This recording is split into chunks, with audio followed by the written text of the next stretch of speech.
Olá, ouvintes e leitores, sejam bem-vindos à nossa leitura bíblica comentada do Ictus Podcast.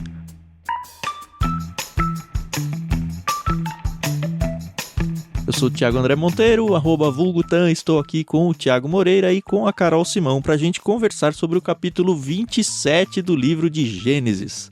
Bom dia, meus amigos!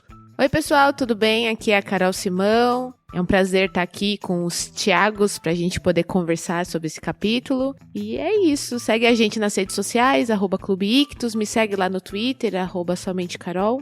E vamos compartilhar aí de mais uma leitura bíblica. É isso aí, muito bom estarmos juntos novamente. Capítulo 27 agora de Gênesis, então seja bem-vindo aí para o nosso bate-papo, nossa conversa sobre as Escrituras e vamos começar a ver... Começar não, né? Já temos visto isso há algum tempo, mas um pouco dos conflitos familiares aqui na família de Isaac, Jacó, Esaú, Rebeca e toda a confusão que a gente vai ver nesse capítulo aqui. Mas antes, se esse áudio caiu para você e você não sabe de onde nós somos, nós temos sim um podcast chamado Leitura Bíblica Comentada. Você pode seguir a gente através desse nome mesmo, né? Procura aí do seu agregador de podcast Leitura Bíblica Comentada. Nós temos também todos os episódios no site ictus.com.br. Se escreve ICHTHUS. E nós temos também um outro podcast que você tem que procurar também no seu agregador. A gente deixa de propósito separado um podcast literário. A gente fala de livros tanto cristãos quanto seculares. É o Ictus Podcast. No site você tem tudo junto, nos agregadores é separado para justamente não misturar as estações. Você que acompanha a gente a longa data já sabe que nós seguimos a leitura bíblica através da tradução NVT, nova versão transformadora da Mundo Cristão, que graciosamente cedeu os direitos para que a gente usasse nesse projeto ao longo de muitos anos aí, só Deus sabe até onde nós vamos conseguir chegar. Então nós temos a nossa eterna gratidão aí a Mundo Cristão por emprestar essa tradução pra gente. Também queremos dar os créditos a Maria Lídia, que é responsável pelo som ambiente aí que você ouve. A gente se baseou no álbum Inspiração em 3 Tons dela. Então nossa gratidão a ela por ter nos emprestado então essas trilhas musicais maravilhosas que tem acompanhado você aí semanalmente. Nós temos, como você sabe, episódios toda semana. Um capítulo por semana, e nós queremos sim que você aproveite e conheça melhor a palavra de Deus, compartilhe isso com outras pessoas, sejam elas cristãs ou não, para que elas realmente tenham essa oportunidade de conversar sobre a Bíblia, porque não tem coisa mais gostosa do que conversar sobre a Bíblia.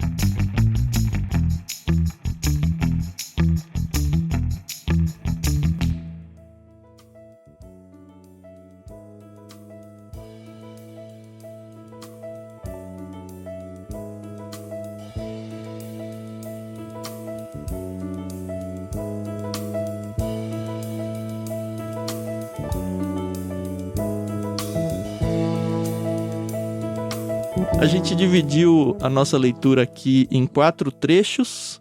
É um texto mais longo, a gente tem aqui 46 versos e a gente vai fazer a quebra do 1 ao 17, então a gente faz a leitura e conversa sobre ele, depois do 18 ao 29, depois do 30 ao 40 e depois do 41 ao 46. Quem vai começar a leitura aqui é o Thiago, né, Thiago? Isso, muito bem, vamos lá então fazer a primeira quebra da leitura dos versículos 1 a 17, capítulo 27 de Gênesis.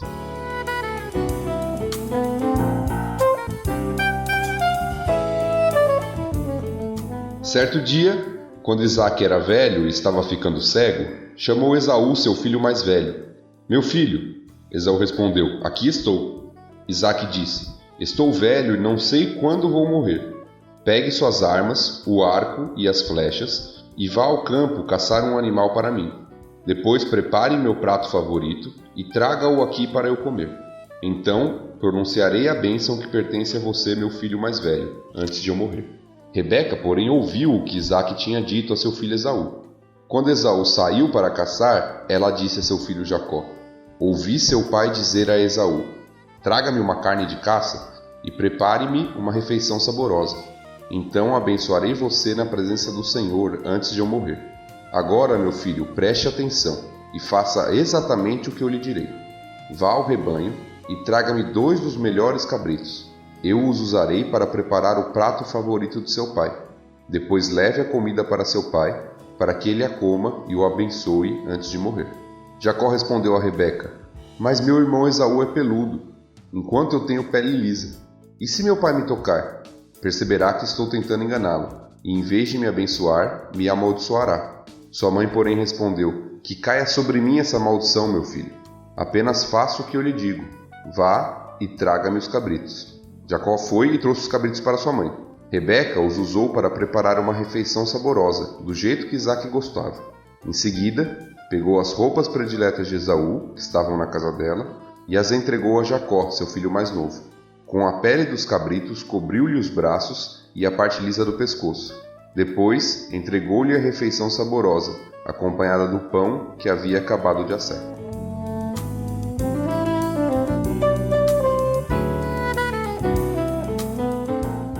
Fogo no parquinho. Casos de família. É muito isso, né? Pois Eu não sei quem é pior aqui, a Rebeca ou o Jacó. Eu li até num livro falando que apesar do nome Jacó ser o traidor, a Rebeca que foi a maior traidora aqui, né? Não é?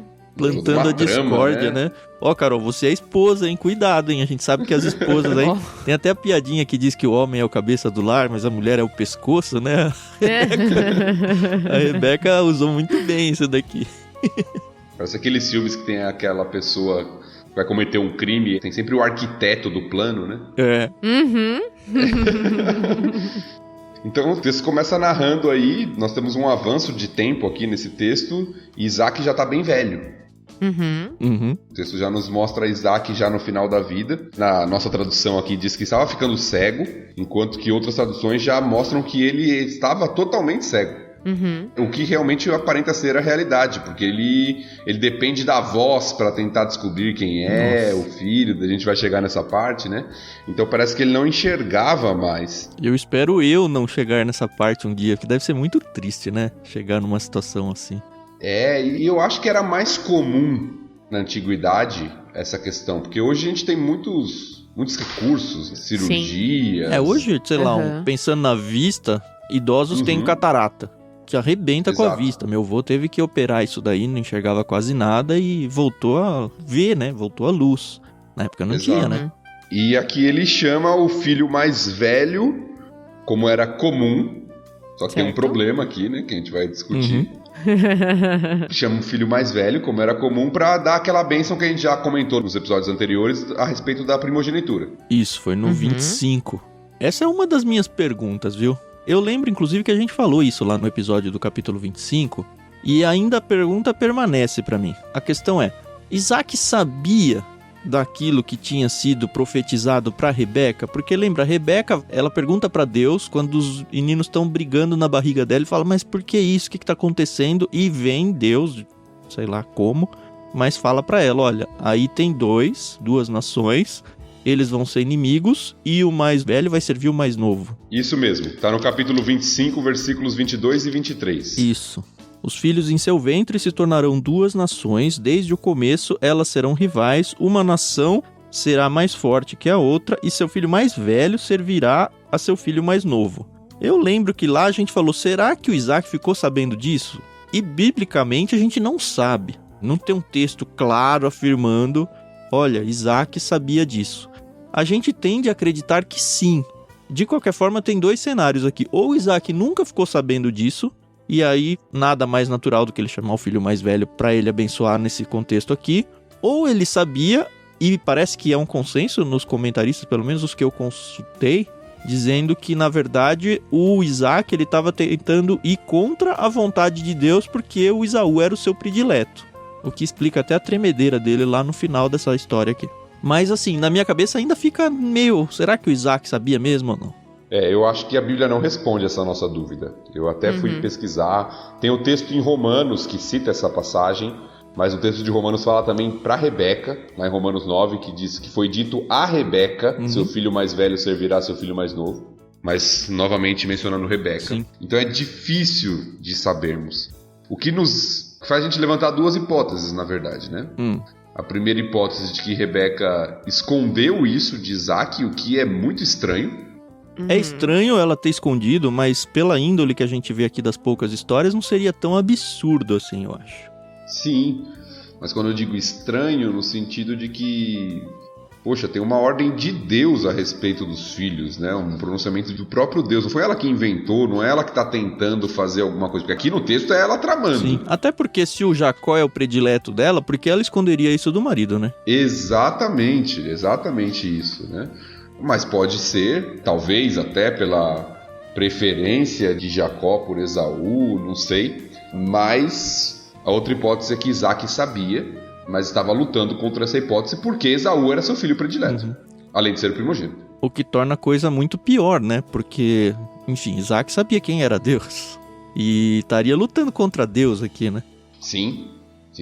E é interessante porque nós temos um costume aqui, né? Apesar de não ser muito comum a nós, mas que vai aparecer outras vezes em Gênesis ainda, é que é aquele costume do pai abençoando os filhos no leito de morte, praticamente, Sim. né? No período da sua velhice.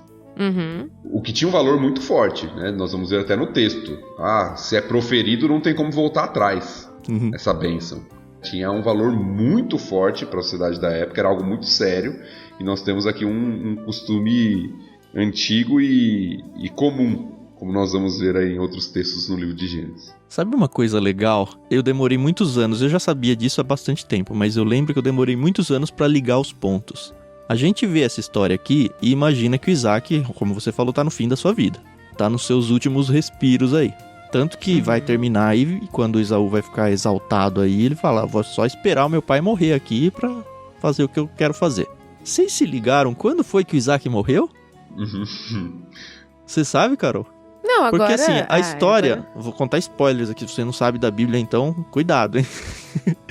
Vai acontecer isso daqui, o Jacó vai fugir, vai lá morar com a família da Rebeca, vai conhecer as esposas, vai trabalhar 7 anos por Lia, 7 anos por Raquel, mais 6 anos pelas ovelhas. Então ele vai ficar 20 anos lá, aí ele volta pra se reconciliar com Esaú, e o Isaac tá vivo ainda. Nossa. Pelas contas que eu fiz aqui, o Isaac viveu depois desse episódio ainda, mais 43 anos. Já pensou que legal? Imagina se o Jacó não tivesse ido e o Esaú tivesse esperando o pai morrer pra se vingar. Isaac, o que o texto mostra é que Isaac viveu 180 anos. Então. Ele morreu com 180 anos. A morte dele vai ser narrada lá no capítulo 35 só. Muito tempo depois. E Jacó é quem o sepulta, inclusive, depois de todo esse tempo que ficou fora, junto com Esaú, né? Sabe quem morre antes do Isaac? A Raquel. É muito louco pensar isso. Eu sempre falo isso porque eu vou usar o exemplo da minha família, né? Meu pai tem bastante problemas de saúde, né? Problema de saúde, quebrou ossos e recuperou mal, teve problema de coluna e sofre com dores até hoje. Já tem, 15, 20 anos que ele fala que ele vai morrer logo. Aí eu falo, pai, você vai ser igualzinho Isaac. Você fica falando que vai morrer, você vai ser o último. Ai, gente. O que o texto não mostra é se Jacó voltou a se encontrar com Rebeca. Eu não vi o texto falando aqui, mas em todos os lugares que eu vi, eles falam que, olha, uma das maiores punições pro Jacó foi nunca mais ter visto a mãe. Pode ser que daqui pra frente a gente encontre algum texto que vai ficar claro isso pra gente, mas de fato, de cara, assim, não deu a entender isso não. Exato, a maioria dos comentaristas afirmam, apesar de não termos todos os detalhes da vida deles, mas aparentemente quando Jacó volta, lá do período com Labão, Rebeca já havia morrido. O comentário da NVT diz assim, não há nenhuma indicação de que Rebeca e Jacó voltaram a se ver. Por isso que eu falei que não aparece no texto, né? Porque eu acho que não tem nem afirmando que sim, nem que não, né? Que eles voltaram a se ver. Só vai mencionar em Gênesis 49 que ela tá sepultada lá junto com Abraão, Sara, ali também estão Isaac e sua mulher Rebeca. E ali sepultei Lia. Nossa, mas nunca tinha reparado nisso. Estranho o texto não narrar a morte de Rebeca, né? Porque geralmente narra a morte dos personagens. Pois é, então. Rapaz, nunca tinha reparado nisso.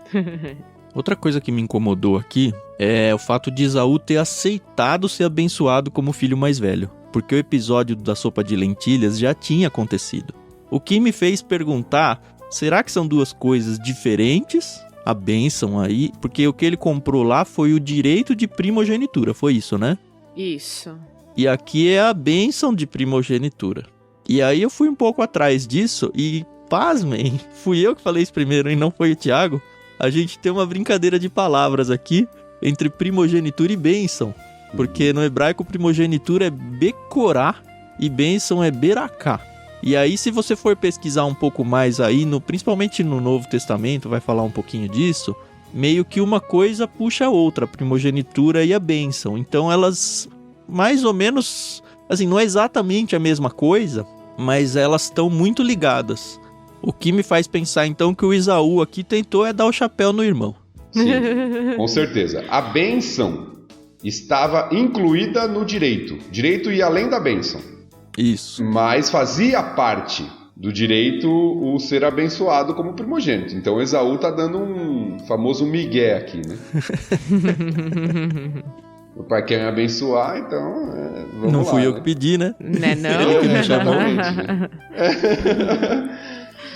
E outra coisa que é interessante no texto que eu vejo é o texto anterior que a gente leu, do capítulo 25, né? 2 episódios atrás, mostra que Isaac tinha preferência por Esaú por causa da comida. Aqui fica muito claro, né? E aí nós temos toda... É interessante isso nessa família, né? Todas as coisas acontecem em volta da comida, né? Parece a gente, né? Você tem todas as coisas acontecendo aqui. A venda lá do direito da primogenitura foi em torno da comida. Esaú estava com fome. Sim. É verdade. Aqui a bênção, vai lá, faz aquele prato que eu gosto, né? Aquele meu prato predileto. Inclusive, você é meu filho predileto por causa desse prato que você traz pra mim. Então, vai lá, caça, traz esse animal, prepara aquele prato que eu vou te abençoar. Uhum. Então, todas as coisas aqui em torno disso, né? O engano é com a comida, né? A Rebeca faz a comida lá e tal. Então, tem todas essas questões aqui que chamam a atenção, né? Nessa família. E olha, muito provavelmente o Isaac era um cara bem gordo, viu? Porque uma coisa que me chamou a atenção aqui é que a Rebeca fala pro Jacó, né? Agora, meu filho, preste atenção e faça exatamente o que lhe direi. Vá ao rebanho e traga-me 2 dos melhores cabritos. Caramba, ela ia preparar a refeição para o marido, só para uma pessoa. 2 cabritos. Apesar de que, eu estava lendo um pouco sobre isso, é provável que tenha uma cerimônia aqui, posterior. Certo. Por causa da bênção, você diz? É isso, por causa da bênção. Você tem aquele encontro particular do pai com o filho proferindo a bênção, mas o que eu li em alguns comentaristas é que essa questão de refeição, muitas vezes, por isso que você tem muito, né? Nesses encontros, nesses pactos, a gente até já falou sobre isso, envolvia a espécie de cerimônia. Uhum. Então o pai comia primeiro, depois o filho comia, talvez depois outras pessoas da família iriam comer, numa espécie ali de pacto do que está acontecendo. Uhum. Mas a bênção em si, ela é feita muito no particular, né? Até porque senão não teriam enganado desse jeito o Isaac, né? Sim, nesse primeiro momento sim, sem dúvida. E o texto deixa claro isso, até porque depois chega Esaú e é surpreendido, né? É interessante ver aqui que a gente fala Jacó significa enganador, alguma coisa por volta disso daí, mas a gente vê que ele aprendeu muito bem com a mãe dele, né? Porque você percebe que ele tem a relutância. O que também não dá pra passar tanto pano pra ele, porque a relutância dele não é por enganar, é por ser pego. E ele fala, olha, vai acontecer o contrário, eu vou acabar sendo amaldiçoado. E aí a Rebeca fala, não, joga em mim a maldição. Vai ser culpa minha, não vai ser culpa sua não, se acontecer isso. Mas assim, ele foi muito bem treinado em casa, né, pra ser o Jacó. Eu até anotei aqui, né, quando eu estava estudando o texto, parece que toda a família está envolvida nisso de alguma forma, né? Uhum. Porque se nós passarmos da hipótese A, que nós levantamos lá no começo do texto, de que Isaac sabia lá do que foi proferido para Rebeca, nós temos primeiro Isaac tentando enganar Deus. Uhum. Mudando o filho que deveria ser o filho abençoado, né? Uhum. Depois Esaú tentando enganar Jacó também. Porque ele sabia que ele não tinha mais direito, né? Exato, já tinha vendido o direito de primogenitura e não fez nada. E aí Rebeca e Isaac tentando enganar Jacó e Esaú. Então você tem uma salada, uma confusão aqui, né? Todo mundo um querendo enganar o outro. É casos de família, como vocês falaram no começo mesmo, né? E é interessante essa fala que você disse, Tiagão, de quando Jacó tem medo, né? O temor dele era de ser pego, né? Não era de fazer o que era errado, né? Uhum. Você vê que no texto tem muito pouco para dizer que não tem nenhum temor a Deus, né? Uhum. Eles estão querendo se dar bem, enganar e usar mentira, uma série de artifícios ali, né? Então o medo é de dar errado, o medo é dele ser descoberto. E é interessante porque na nossa Bíblia que a gente está lendo, na NVT, fala assim: perceberá que estou tentando enganá-lo e em vez de me abençoar, me amaldiçoará. Mas quando você pega algumas traduções mais antigas, é interessante que a tradução muitas vezes diz: eu vou passar como zombador pelo meu pai. Ou seja, eu não só estou tentando enganá-lo, mas estou tentando zombar dele. Eu gosto de mudar um pouco, porque eu acho que zombar hoje já ficou muito fraco. Zombar o pai, eu digo assim. Acho que nas gerações anteriores à nossa, talvez zombar do pai tivesse um peso muito maior do que tem hoje. Ah, sem dúvida. Porque às vezes a gente pensa em zombar hoje como só o tirar o sarro, né? Dar uma brincadinha e só. Mas o zombador na Bíblia, né? Se você pega Provérbios, o zombador é um dos piores tipos de pessoa. Sim. Né? Então, é interessante que nós vemos que Jacó está preocupado. Ele está preocupado do que pode acontecer. E aí nós temos a Rebeca trazendo isso para si, né? E eu achei isso estranho quando eu li. Será que ela podia fazer isso, né? Será que ela podia falar assim: não, pode ir tranquilo, porque se ele te amaldiçoar, vai cair sobre mim? Será que ela tinha esse poder, né? De simplesmente falar assim: não, a maldição vai ser minha e tal. E aí eu fui ler um pouquinho sobre isso e tem um comentário que diz o seguinte: é mais provável que Rebeca estivesse se referindo às consequências da maldição e não à maldição em si. Visto que a divindade seria responsável pelo cumprimento da maldição, o reconhecimento de que ela forçou Jacó a enganar o pai faria dela o alvo da maldição caso fosse proferida. Eu li, achei, ok, temos um comentário aqui que talvez embase alguma coisa, mas eu não sei o quanto isso na prática aconteceria de fato. Porque assim, quando você estava lendo isso agora, me veio à mente Adão e Eva, né? Porque é a Eva que foi tentada e tudo, no entanto, Deus puniu Adão antes de punir Eva, né? Mas puniu os dois, né? Sim, a questão é que não dá pra jogar a culpa só na Eva, da mesma forma que não dá pra culpar só a Rebeca. Sim. Eu acho que os dois tiveram consequências aqui dessa situação. Porque nós vemos toda essa história, às vezes a gente fala assim: mas Jacó, ele foi de fato o filho da promessa, mesmo em meio a tudo isso. É verdade, Deus já tinha dito isso. Mas o que o texto mostra é que ele teve essas coisas, mas por fazer da forma pecaminosa, errada, ele teve uma série de consequências. Sim. Eu particularmente creio que se eles tivessem agido com fé e adequadamente, várias coisas seriam evitadas aqui. Sabe uma coisa que eu li? Vários lugares. Quase todo mundo não. Todo mundo que falou sobre isso falou assim. Mas eu não tenho paz com isso ainda. Primeiro assim, um dos lugares desenhou muito legal a filosofia de vida de Isaac e de Rebeca. Eu gosto quando eles dão essas fugidas do texto, né? Ele diz que a filosofia de vida de Isaac é: se parece bom, é bom. Ele quer fazer com que o Esaú seja abençoado de qualquer jeito, mesmo que a promessa seja para Jacó. E a da Rebeca que os fins justificam os meios, que a gente já viu que na verdade é da família inteira, né? Mas vários falaram assim: olha, na verdade o que faltou para todo mundo, para Jacó principalmente, né, que era o alvo da bênção aqui, mas que faltou para todos, foi confiar que a promessa de Deus seria cumprida mesmo se o Isaac fosse abençoar o Esaú, chegasse a ponto de fazer isso. E olha, eu entendo esse argumento, no sentido de que, estão tentando, a Rebeca tentou dar uma ajudinha para que a coisa funcionasse do jeito que Deus queria, só que ela fez isso de uma forma pecaminosa e tal. Eu tô tentando trazer essa discussão não só pelo texto que a gente tá aqui, mas por todo o resto, por toda a história da humanidade. E aí eu me pergunto, as pessoas que comentam sobre isso falam, eles estão errados. A gente não tem dúvida que todo mundo agiu errado aqui. A questão é, eles colocam em xeque que, olha, apesar de todo mundo ter agido errado, aconteceu aquilo que Deus queria que acontecesse, que era Jacó ser abençoado. E a gente tá queimando muito a largada aqui, porque não aconteceu isso na história ainda, né? Mas, enfim, é um episódio que a gente vai discutindo isso. O que me incomoda é, quem garante que nos planos eternos de Deus não era exatamente isso, com as tramas do pecado envolvida, que deveria ter acontecido para que culminasse aonde aconteceu? Porque assim, eu enxergo Deus com a sua mão na história, coordenando tudo, inclusive as nossas ações pecaminosas, sabe? E me vem, por exemplo, à mente, quando eu estava lendo isso, um dilema da ética que a gente teve lá numa matéria do seminário, talvez o Thiago tenha tido o mesmo professor que eu, não me lembro, onde tem aquela famosa discussão de, você tá no Holocausto e tá salvando alguma família de judeus, e aí vem os nazistas e falam, você tem judeus escondidos aí? E você mente, fala que não tem.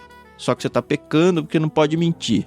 Só que você tá salvando vidas, e aí é melhor você pecar, e aí sim os fins justificam os meios, sabe? Eu não sei se eu tô me fazendo entender no que eu tô querendo dizer aqui, mas é que eu entendo o que os comentaristas falaram, mas eu não sei se dá pra tirar do crédito de Deus até todo o cenário e as ações que aconteceram aqui, sabe? De verdade, eu não sei. Eu acho que a questão não é nem essa, eu concordo plenamente com você. Eu acho que Deus governa e tem o seu plano e não teria como ser diferente. Vamos colocar assim. Né? Deus orquestra a história, eu tenho convicção disso. Mas eu acho que quando os comentaristas falam isso, eles estão pensando inclusive na questão de aplicações para a nossa vida. Isso sem dúvida, né? Tipo, não faça isso, né? Isso, no sentido de que Deus cumpre suas promessas, nós não precisamos tentar dar o nosso jeitinho, entende? Então, que Deus é soberano e que isso aconteceria, eu não tenho dúvida. Mas a questão é a avaliação, vamos colocar moral, espiritual, da forma como foi feito, de que, ok, Deus orquestrou e usou inclusive o erro aqui de Isaac, de Jacó, de Esaú, de Rebeca, mas não deixa de ser errado o que eles fizeram. Não, e essa parte, assim, eu espero que tenha ficado claro que eu concordo que eles realmente agiram errado, sabe? Eu não tô tentando ser um advogado do pecado aqui, sabe? Não, eu entendi, só tô colocando porque eu acho que muitos comentaristas, eles creem na soberania de Deus na história, mas avaliam, né? Sim. A própria Bíblia avalia a conduta, né, dos personagens nesse sentido, né? A minha questão é mais no sentido de que Deus lá no seu trono eterno, até quanto os nossos pecados e as consequências desses pecados também não fazem parte do plano de Deus, sabe? Que pra mim, assim, foi o jeito que a história seguiu pra que Jacó fosse abençoado. Eu não sei se existiria um plano B, sabe? Porque pra Deus eu não vejo Deus com plano A e plano B. Eu vejo Deus com a linha da história que ele desenhou e é isso. Mas talvez vocês estejam pensando que eu sou muito fatalista. Às vezes eu penso isso de mim mesmo. É uma luta que eu tenho, assim. E eu acho que, da mesma forma que vai ter gente que vai jogar pedras nessa minha opinião, e eu espero que seja só na opinião e não em mim, né?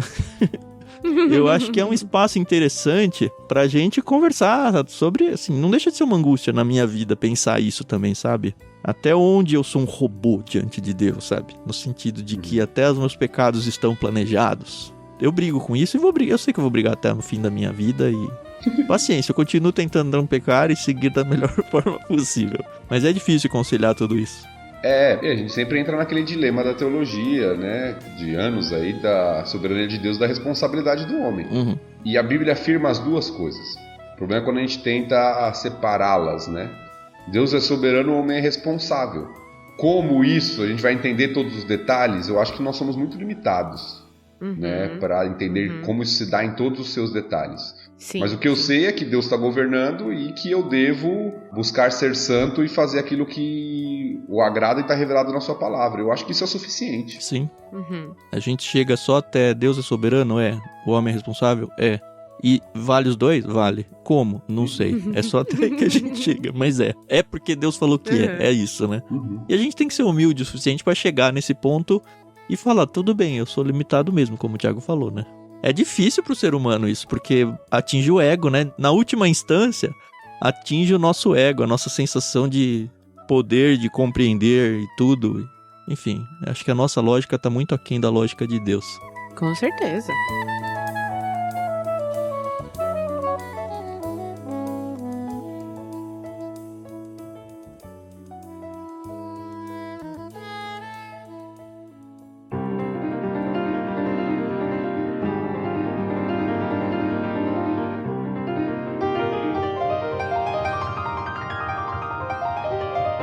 Podemos seguir?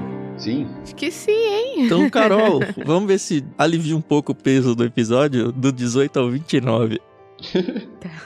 Tá certo, vamos lá, então.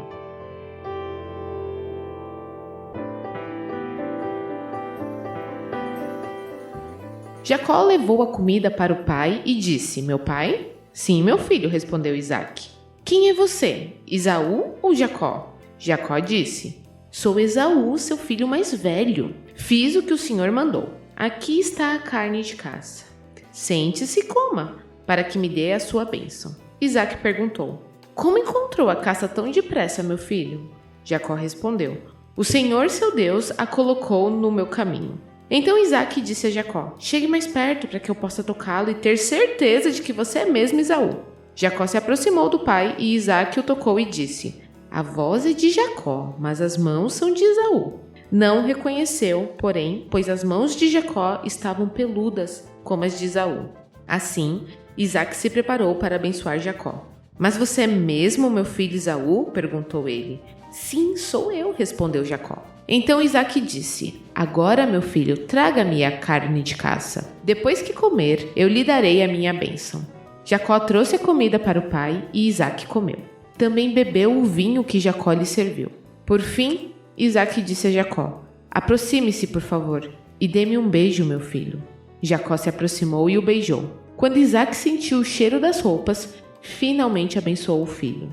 Disse: o cheiro de meu filho é como o cheiro do campo que o Senhor abençoou. Do orvalho do céu e da riqueza da terra, Deus lhe conceda fartas colheitas de cereais e vinho novo de sobra. Que muitas nações o sirvam e se curvem à sua frente. Que você seja senhor de seus irmãos e os filhos de sua mãe se curvem à sua frente. Todos que o amaldiçoarem serão amaldiçoados, e todos que o abençoarem serão abençoados.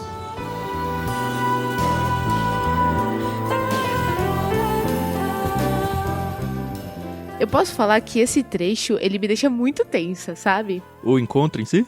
O encontro em si, porque imagina, né? Jacó, ele tá ali, tá... enganando. Sim, mas... fantasiado. Isso, exatamente. Ele está ali vestido do irmão dele, né? Fantasiado.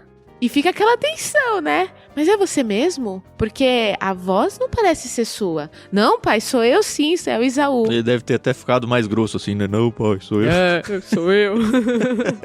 E aí fica aquela coisa, né? Não, senta aí que eu vou comer primeiro. E, bom, eu sou uma pessoa muito ansiosa. Eu já ia ficar, ai, gente. O Esaú vai chegar. Come logo, sabe? Daqui a pouco o Esaú chega aí e o plano vai dar todo errado aqui. Então, eu fico muito tensa. Toda vez que eu leio esse texto, eu fico Toda assim... vez que você tenta enganar os seus pais, você fica muito tenso, é isso? Olha, deixa isso daí de lado. A minha impressão do texto, eu falando, é que o plano deu certo, mas não parece ser um plano muito bom, né? Pois é. Você coloca pelo de animal, coloca a roupa do irmão, o pai não vê, mas o pai conviveu com os filhos a vida toda, consegue... Poxa, eu consigo, pelo tom de voz, pela forma de falar, saber quem é, mesmo quando eu não tô vendo, né, qual dos meus filhos. E... Isaque desconfia, né? É, então. Sim. A impressão que me passa é tipo o Daniel, com 4 anos, indo se brincar de esconde-esconde, se esconder atrás da cortina, deixando o pé pra fora, sabe? É. Talvez alguém fique confuso aqui na questão das roupas. Porque o Esaú já estava casado, né? Ele se casou no final do capítulo anterior. Inclusive vai mencionar no final desse capítulo e fala, mas como é que tinha acesso? Ele não tinha sua própria casa? E aí o que eu pesquisei, inclusive era uma coisa que eu tinha que ter falado no primeiro trecho aí, é que diz que a Rebeca foi buscar na casa dela, então provavelmente ela tinha guardado alguma coisa do filho lá e tipo, não foi na casa do Esaú buscar a roupa dele. Só um detalhe bobo. E também a gente lembrar do contexto da época, né, que por mais que tinham casas separadas, era tudo dentro de um grande clã, né? É. Sim. Então, é tudo próximo, tudo ali, morava tudo junto. Tinha o pai da família toda lá, o Isaque, e os filhos que moravam ali, tudo no mesmo terreno, vamos colocar assim, né? Tudo junto. Teve uma vez, eu era criança, foi uma das broncas que eu levei do meu pai, eu nunca mais esqueci. Eu não lembro o que, mas meu pai veio me perguntar alguma coisa que eu tinha feito de errado, acho. E aí eu menti pra ele, eu falei, não fui eu, não fiz. E aí eu insisti, acho que umas 2 ou 3 vezes, dizendo que não foi. E aí meu pai não ia nem à igreja com a gente. Ele incentivava a gente, tudo, mas não era um cara devoto ao Senhor. Ele veio pra mim e falou: Tiago, você jura por Deus? Cara, a hora que ele falou isso, eu estremeci. E aí eu falei: não juro. Aí ele, enfim, me castigou e tal, e eu não consegui seguir com a mentira, sabe? E por que eu tô contando isso? Por causa do verso 20. Isaac perguntou: como encontrou a caça tão depressa, meu filho? Jacó respondeu: o Senhor seu Deus a colocou no meu caminho. Nota que ele trouxe o nome de Deus pra cá, pro meio da mentira dele. E é muito interessante, e acho que se no hebraico tivesse o itálico, né, ou um grifado, alguma coisa, mas é muito interessante que é o Senhor seu Deus, não meu Deus. Ele joga pro Deus de Isaac. É muito forte esse seu Deus. E depois eu comecei a pegar isso aí, eu fui atrás de várias versões pra ver se é seu mesmo, se não tem um meu, e aqui foi só uma questão de opção de tradução e tudo, mas parece que não, é seu Deus mesmo. Inclusive, achei alguns comentaristas dizendo que Jacó só se referiu a Deus como Deus dele, né, como o meu Deus aqui, né, depois que ele volta de Harã, lá no 28 e depois no 33. No 28 ele tá fugindo, né? E aí tem aquela visão do céu que ele fala: olha, aqui se eu voltar em segurança, Deus fala com ele, né? A gente vai ver isso no próximo episódio, mas se eu voltar em segurança, o Senhor vai ser o meu Deus. E aí depois, no 33, quando ele volta, no mesmo lugar, ele tem esse encontro com Deus aí, ele ergue um altar e tal. E aí, a partir daquele momento, é que ele se torna o Deus de Jacó. Até então era só o Deus de Isaac. Mas assim, esse trecho, se a Carol ficou angustiada na mentira, pra mim foi o ápice da tensão, foi esse versículo aí. O que a gente tinha falado antes, né? A falta de temor a Deus, né? Sim. Como você conseguiu? Isaac tá desconfiado, né? Sim. É você mesmo. Sou eu. Sente aí, come pra você me dar a bênção logo, que eu tô com pressa, né? Sou eu mesmo e tal. Como você encontrou tão rápido, então? Eu acabei de falar pra você sair, né? Como você encontrou tão rápido a caça, né? Deu uma demora do processo de caça, né? Não, foi Deus que abençoou. O cara, além de mentir, ele coloca Deus como a solução pro problema né? De que foi, achou muito rápido. Não foi Deus, é porque Deus que tava abençoando esse momento. É muito cara de pau, né? Muita falta de temor a Deus mesmo, né? Pois é. E a gente vê Isaac desconfiando, porque são várias vezes, né? Primeiro ele pergunta lá: quem é você? Esaú ou Jacó? Apesar de que Esaú ou Jacó não estão literalmente ali, né? A pergunta é: quem é você, meu filho? Aí Jacó responde: sou Esaú. Tá bom. Aí Isaac nos convence. Ele pergunta: como você encontrou tão rápido a caça? Aí Jacó responde: foi o Senhor que abençoou. Aí Isaac fala: então vem aqui mais perto, deixa eu tocar pra ter certeza que é você mesmo. É aquele processo de eu não tô convicto não, tá estranho. Essa história não tá bem contada, sabe? Tá estranho. E eu acho que isso faz parte, inclusive, do narrador, e eu acho que o que a Carol mencionou é interessante, da tensão, porque o texto é um texto tenso mesmo. E aqui Moisés está escrevendo de uma forma para nos deixar tensos mesmo. Não que isso não tenha acontecido, é lógico que aconteceu, mas a forma como ele é escrito é para dar esse suspense, é um suspense aqui, né? Sim. É aquele filme que você tá assistindo e fala: ixi, não vai dar certo. Aí no final dá certo, né, a trama, mas você fala assim: descobriu, né? Vai ser descoberto, vamos pegar ele. Dá certo, mas deixa o gancho pro próximo episódio, né? É isso. Então deixa eu apalpar você. Vai descobrir, vai ver que não é, tal. E depois ele pergunta de novo, lá no versículo 24. Mas você é mesmo meu filho Esaú? Então você vê que a trama ela vai piorando, né? Vai piorando. E o último ato é o cheiro. Se aproximar para dar um beijo, exato, e sentir o cheiro. E aí dá a impressão que o Isaac relaxa, né? Porque aí, agora eu tô tranquilo, tive certeza. E aí entra, se você tá lendo impresso isso, não num e-book, no celular, esse texto ele é centralizado na página. Então indica que é um poema, que é a bênção, né? Sim. E é interessante olhar essa bênção, né?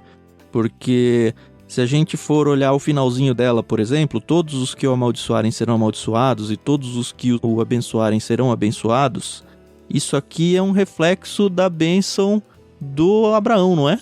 Isso, Gênesis 12. Abençoarei os que te abençoarem, amaldiçoarei os que te amaldiçoarem.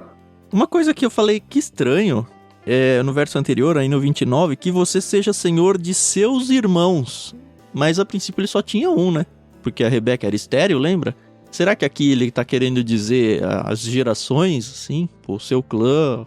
Não tinha notado isso. Pois é, eu não achei ninguém falando nada sobre isso. Eu só falei, que estranho. Mas assim, como a gente sabe que as bênçãos, ela tem não só aquela questão pontual da pessoa, mas de toda a descendência dela, eu tendo a imaginar que, olha, a sua descendência vai comandar a descendência do seu irmão, que acaba sendo mais de uma pessoa, então seus irmãos. Mas eu, de fato, não achei nenhuma explicação para isso. E aqui a gente volta àquele texto que nós mencionamos de Deus falando para Rebeca, que exatamente seria isso que aconteceria. Isso. De que Jacó seria senhor de Esaú. Sim. Esaú o serviria. E aqui acontece exatamente isso. Mesmo através do engano, como a gente já falou, né? E que bonita, né? É a bênção, né? Porque não existia literatura, né? Pelo menos não visualmente, né? Como a gente tem em livros, né? Mas, poxa, que bonitinho, né? Do orvalho do céu, da riqueza da terra, Deus lhe conceda fartas colheitas. Ah, que bonitinho. Eu gostei dessa parte. Acho que o Isaac foi bem criativo. Não, a Bíblia é muito rica, né, na literatura poética, demais. Né? É muito interessante a expressão aqui, né? A gente fala, a gente tem a tendência, né, contaminado pelo nosso olhar pós-moderno, de sempre olhar para trás e pensar que eles são arcaicos, homens da caverna, né? Quase homens da caverna, né? Porque a gente está num progresso, né?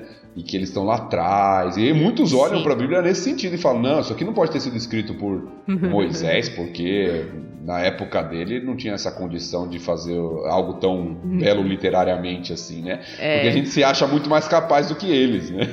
Apesar do funk carioca, né? É verdade. Apesar até da pobreza literária atual. Em todos os sentidos, né? Isso. É interessante ver a riqueza, a beleza literária e também a riqueza do que está sendo expresso aqui nessa bênção, né?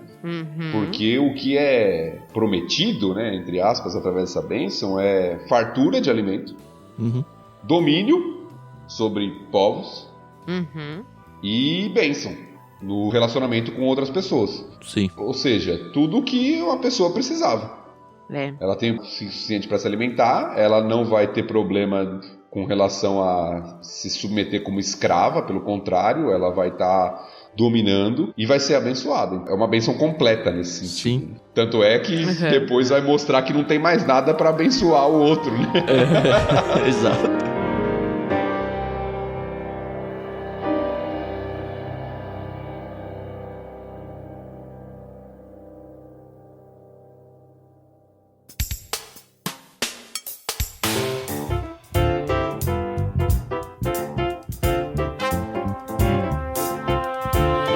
Se a gente for olhar, não só esse final, mas ela como um todo, ela é muito a bênção de Abraão que passou para Isaac, e a impressão que dá é que é exatamente isso que Isaac está fazendo, né? Olha, da mesma forma que eu recebi do meu pai, eu tô passando para você. Eu vou te passar. E é interessante que é a bênção de Deus aqui, né?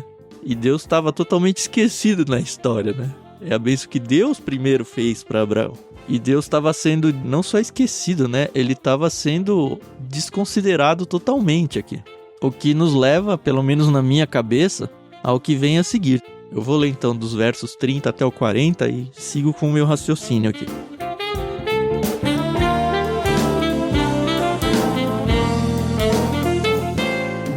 Assim que Isaac terminou de abençoar Jacó, e logo depois de Jacó ter saído da presença de seu pai, Esaú voltou da caçada. Preparou uma refeição saborosa, levou-a para seu pai e disse: "Sente-se, meu pai, e coma da minha caça para me abençoar." Isaac lhe perguntou: "Quem é você?" Ele respondeu: "Sou Esaú, seu filho mais velho." Isaac começou a tremer incontrolavelmente e disse: "Então quem me serviu a carne de caça? Acabei de comê-la, pouco antes de você chegar, e abençoei quem a trouxe. Essa bênção deve permanecer." Quando Esaú ouviu as palavras do pai, soltou um forte grito amargurado e suplicou: "Ah, meu pai, e eu? Abençoe-me também." Mas Isaac disse: "Seu irmão esteve aqui e me enganou. Levou embora a bênção que pertencia a você. Esaú exclamou: não é de admirar que ele se chame Jacó, pois é a segunda vez que me engana. Primeiro tomou meus direitos de filho mais velho, e agora roubou minha bênção. O Senhor não guardou uma bênção sequer para mim? Isaque disse a Esaú: fiz de Jacó o seu senhor e declarei que todos os irmãos dele o servirão. Garanti a ele fartura de cereais e vinho. O que me resta para dar a você, meu filho? Esaú suplicou: por acaso o senhor tem apenas uma bênção? Ah, meu pai, abençoe-me também. Então Esaú chorou em alta voz.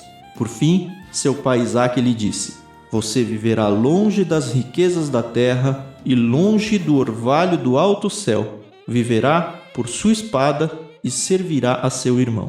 Quando, porém, conseguir se libertar, sacudirá do pescoço esse jugo.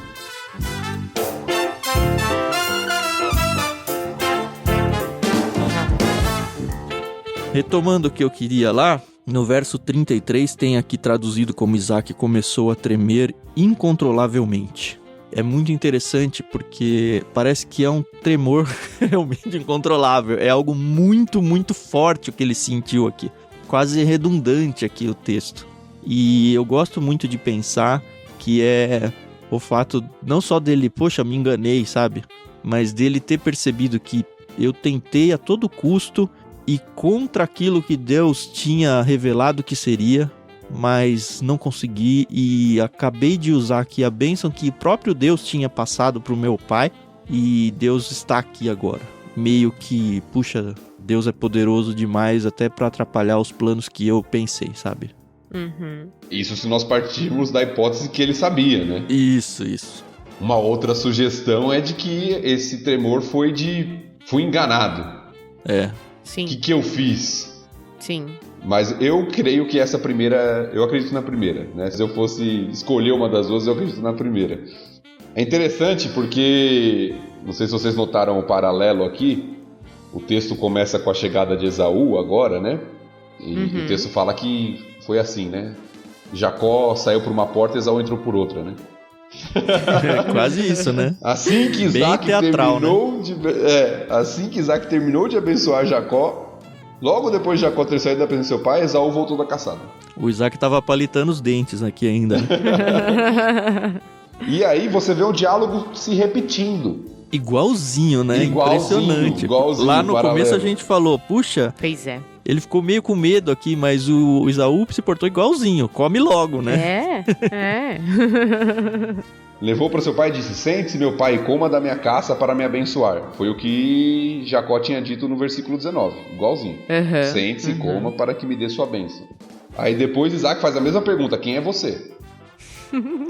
E Esaú responde da mesma forma: sou Esaú, seu filho mais velho. Era o que Jacó tinha respondido, né? Jacó não era, né? Mas ele tinha respondido exatamente essas palavras: sou Esaú, seu filho mais velho. Então parece que eles conheciam, né?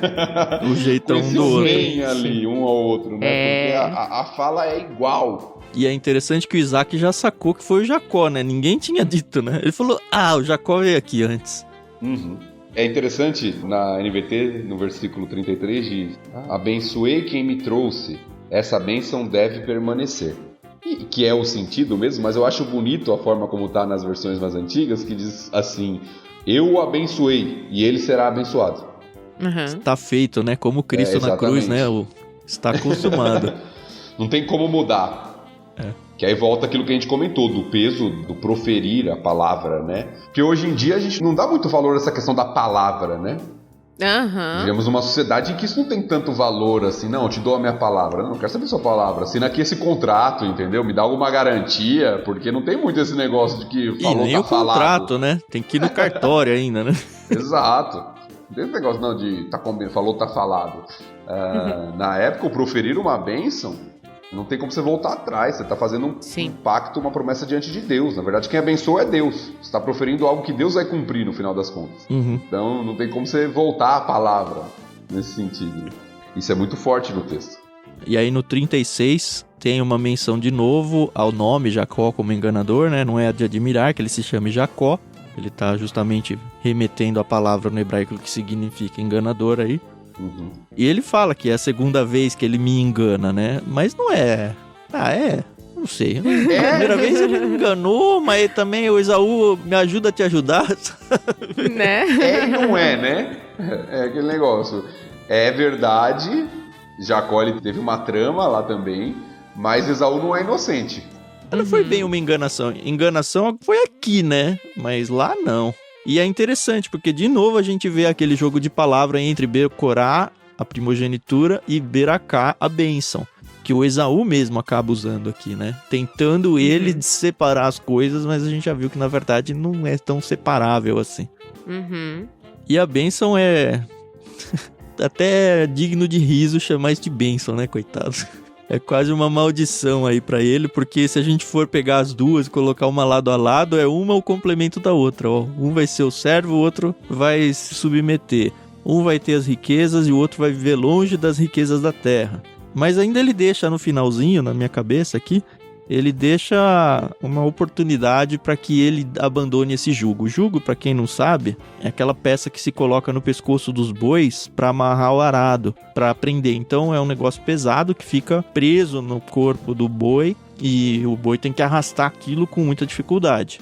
Então é isso que ele fala: quando porém conseguir se libertar, sacudirá do pescoço esse jugo. Então ele vai se tornar livre. E a gente pode ver um pouco disso acontecendo ao longo da história dos Edomitas, que é o povo de Edom que vive ao sul lá de Israel. Isso quando eles já vierem para a Terra Prometida e tudo, que eles vão ser inimigos de Israel por bastante tempo, mas ele vai ter épocas em que eles vão ter o povo deles, vai ter épocas em que vai estar em guerra, em paz, vai ser uma relação meio conturbada entre as nações.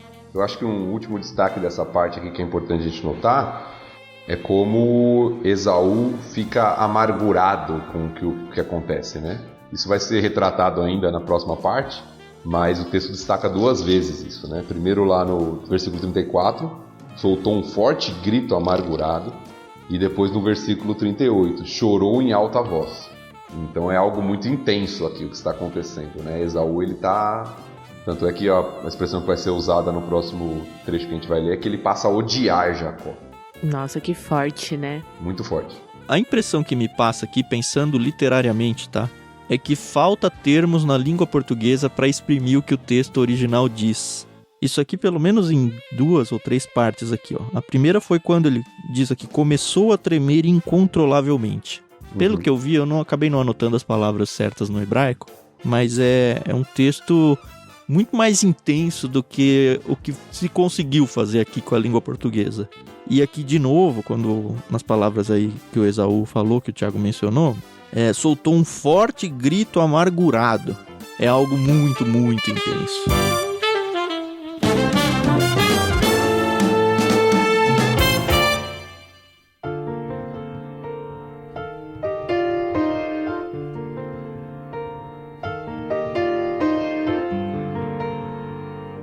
Para a última parte? Vamos? Sim. Então, versículos 41 a 46 para fecharmos esse capítulo.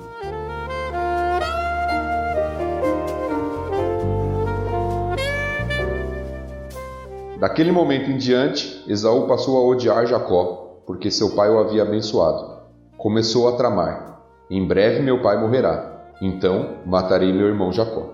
Quando Rebeca soube das intenções de Esaú, mandou chamar Jacó e lhe disse: ouça, Esaú se consola com planos para matar você. Portanto, preste atenção, meu filho. Apronte-se e fuja para a casa de meu irmão Labão em Harã. Fique lá até que diminua a fúria de seu irmão. Quando ele se acalmar e se esquecer do que você lhe fez, mandarei buscá-lo. Por que eu perderia meus 2 filhos no mesmo dia? Depois Rebeca disse a Isaque: estou cansada dessas mulheres hititas que vivem aqui. Prefiro morrer a ver Jacó se casar com uma delas.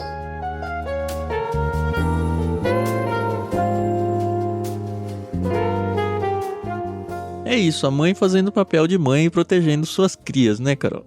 Quem nunca, né? É interessante porque ela é muito ardilosa, né, a Rebeca.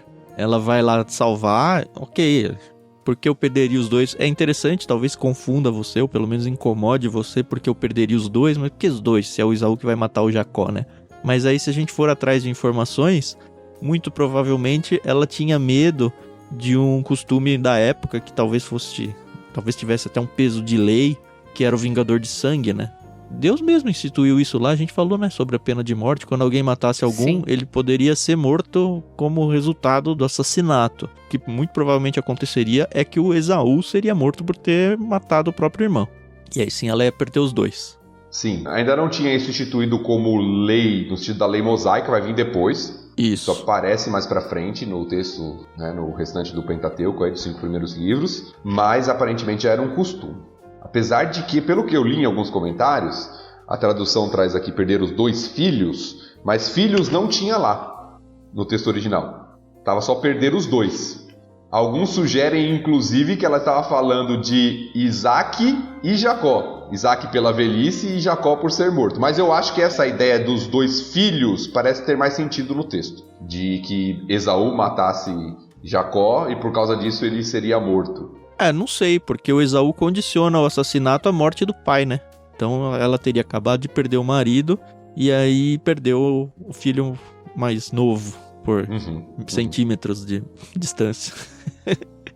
As 2 hipóteses são possíveis. A verdade é que a família acabou de ser desfeita, né? Essas são as consequências que a gente falou que viriam, né? De toda essa Sim. trama, esse engano, né? Essa preferência familiar, essa divisão, né, na família. Esaú quer matar o irmão, literalmente aqui, né?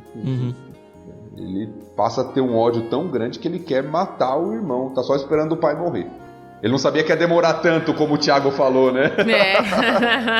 É interessante que o texto não dá essa dica, né? Ela dá toda a entender aí que não, vai ser agora. E aí o que acontece, né? A gente vai ver no próximo capítulo que de fato o Jacó vai embora, mas é interessante que eu falei, né, que ela é ardilosa. A Rebeca vai atrás do Isaac, porque enfim, eu acho que o Isaac tem que autorizar isso, né? Ou pelo menos mandar que o Jacó vá embora. E ela usa o que ficou de ponta solta lá no final do capítulo anterior. Isso.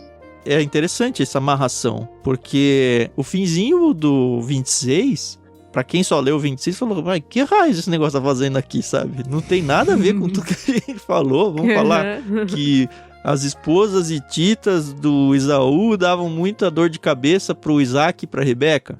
Chegou aqui. É a Rebeca usando essa informação de falar, olha, eu não aguento mais essas aí, eu não quero que se repita isso com o Jacó. Vamos fazer o que você fez, né? Que o seu pai fez quando foi me buscar, vamos fazer a mesma coisa por ele. Que aí a gente vai ver isso no capítulo 28, né? Isso. No próximo episódio nós vamos entrar um pouquinho nessa história de Isaac enviando Jacó para aquela região, né?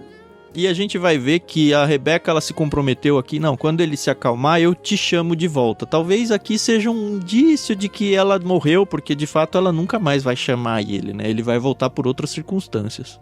E que o plano dela dessa vez não deu certo, né? Vai lá, quando seu irmão ficar mais calmo, eu vou te chamar de volta, vai ficar tudo bem, e aparentemente isso não acontece. Fala, Carol, que cara é essa? Não. Tô bem satisfeita, assim, é triste, né, porque a gente sempre torce, né, pelo mocinho, né, da história. Mas que não tem mocinho nessa história, isso que eu ia falar, não tem mocinho, né? Então. Mas tá bom. É interessante isso, porque mesmo quando não tem mocinho, assim, se a gente for pro cinema, por exemplo, a gente muitas vezes cria empatia por um vilão ou por um... Não necessariamente um vilão, né? Mas por um antagonista. Só que, assim, eu não criei empatia por ninguém aqui, nem pelo Jacó. A gente vê aqui o Jacó, um cara que a leitura nossa é, cara, ele não merece nada disso, ele só merece se ferrar mesmo na vida. E é muito interessante se a gente for pensar isso, porque Deus planejou Jacó pra ser Israel, cara. É dele que é o nome do povo que existe até hoje. Mas pra mim esse é o ponto. Pra mim essa é a grande lição. Porque de fato não merece, assim como nós. Então. Aí a graça brilha, né? Porque de fato não há merecimento. Ele escolhe, assim, as piores peças, né? Vou dizer aqui, mas não em questão de caráter, né? O Davi era a pior escolha, humanamente falando. Se a gente for pro Novo Testamento, Deus escolhe Paulo, o matador de cristãos, para ser a grande referência do evangelismo fora do mundo judeu, sabe? Ou seja, Deus pode usar até eu. Até eu. Com certeza. E até você que tá ouvindo aí, né? Eu já ouvi, assim... Acho que você talvez já conheça aí, quem tá ouvindo aí. Gente que fale, não, eu não posso me me aproximar de Deus, eu não posso me entregar a Ele, porque você não sabe o que eu já vivi. Você não sabe quem eu sou. E às vezes a pessoa fala isso, não para espantar o cristão, mas de coração, assim, ela não se acha digna de Deus de forma alguma, assim, é impossível Deus me perdoar pelo que eu fiz, seja lá o que foi. E a gente vê na Bíblia relato atrás de relato que não. Deus parece que gosta dos maltrapilhos, né, para usar o termo de um livro que a gente já leu aí. Deus gosta de recuperar pessoas irrecuperáveis. Ainda bem, né? É, graças a Deus. Graças a Deus.